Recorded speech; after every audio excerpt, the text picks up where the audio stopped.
Hi, welcome back to the channel. If you're new here, my name is Jay. Today we're going to talk about the power of reflection, why it's important that we journal our journey.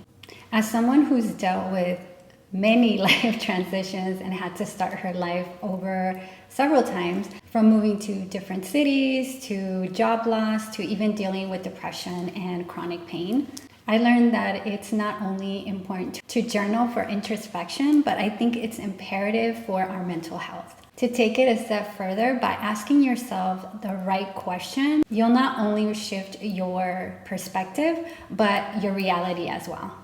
Looking at journaling as an altar, I actually had this mentor that had us create a vision board on our journal, either in the front or the back. And it kind of had to mirror our altar. And you don't necessarily need an altar. It can actually match any place in your home that is your own private and quiet space that indicates that it's time for you. And she had us do this because I thought it was such a great idea. She had us do this because whenever we were out of town or we weren't going to be at home for the night, we would actually take that journal, open it up, and it would just signal that it was time for us to commune with ourselves. I want us to look at journaling as that safe and sacred space where we can come with our full selves. There's no judgment. You can come with the good and the ugly, our hopes and our failures. I was really honest about how I effed up royally and how I often betrayed myself. When it came to relationships, when it came to my health, not listening to my body, how often I ran away from my pain and didn't process, to not only suppressing my anger, but my voice. And it was through journaling, because I came to my journal so open and honest, I was able to really start owning what I wanted, what I desired, what I believed in. And because of that practice, I was able to start communicating that outside of the pages. And then I started to realize that it kind of became this 3-step process, this ritual that I would use every time I was dealing with a major life change or shift in my life. And I want to share that with you. So let's get into it. Step number 1, rooting yourself through journaling. I was able to root myself in my journaling, and it kind of became an anchor for me. By writing down all my raw emotions and documenting my journey, I was able to ground myself so that all these thoughts and feelings that were bubbling up inside me weren't spilling out all over the place and onto other people.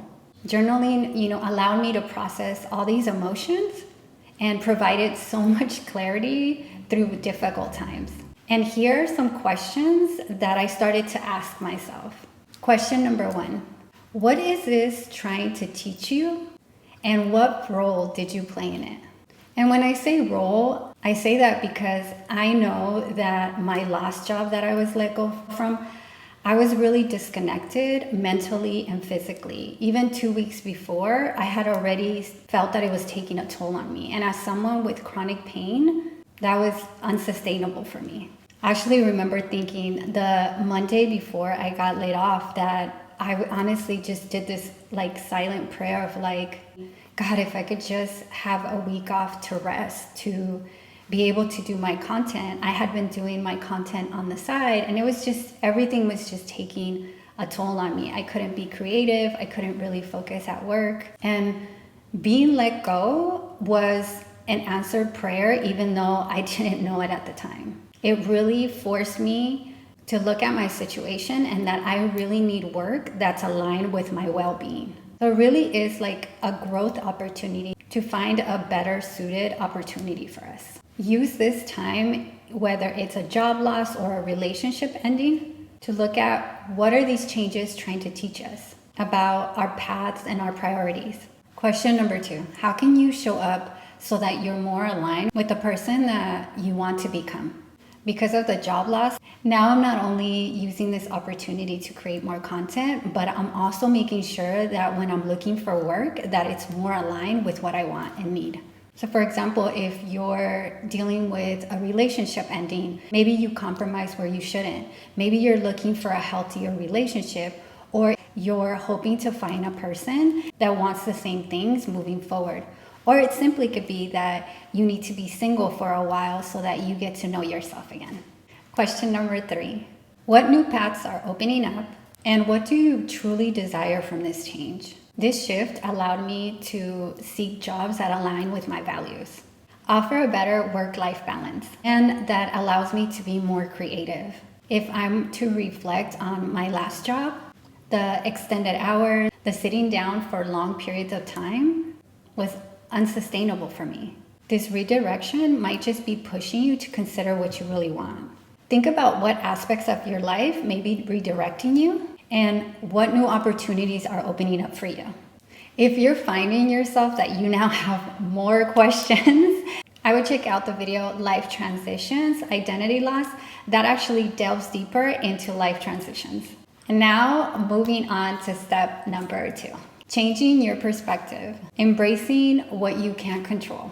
A few years ago, when I lost a job due to chronic pain, I know that I couldn't control what was happening to me. I couldn't work because I was still dealing with an injury, and I couldn't control my circumstances. But what I could do was change the way I was viewing them. When I started shifting my perspective, it was so crucial. Instead of me spiraling into negativity, I chose to focus on what I can control. And the only thing that I had control of was my mindset, my habits, and my patterns. So I forced myself to, at least for 1 hour, 30 minutes to an hour every night, I was going to read a book, I was going to meditate, and I was going to visualize. Books like The Power of Now and Breaking the Habit of Being Yourself really forced me to come to the present. What can I do now, and what can I change moving forward, and make different choices? When I started changing my perspective, it set a stage for me starting to heal and for transformation. Step number 3 was reframing my outlook. Change your reality for the future. Because I was reading these books, I was able to start reframing my outlook for the future. And because of that, it just brought me so much peace during a time that was really chaotic. By retraining my mindset and starting to change my habits, I actually started healing my chronic pain. I found a job that was more aligned with my purpose, and I even started creating these YouTube videos. And that had been something that been on my mind for a very long time. And most of all was that I actually manifested my dream apartment, something that I had been visualizing for about a year and a half. And I know that all of that wouldn't have been possible if it wasn't for taking the time to journal, to introspect. That allowed me to start really looking at my habits and my patterns and start to make that transformation. And journaling really allowed me to reflect on how much I had gone through. And it allowed me to see that no matter what happened, no matter what'll come in the future, that I was gonna be okay.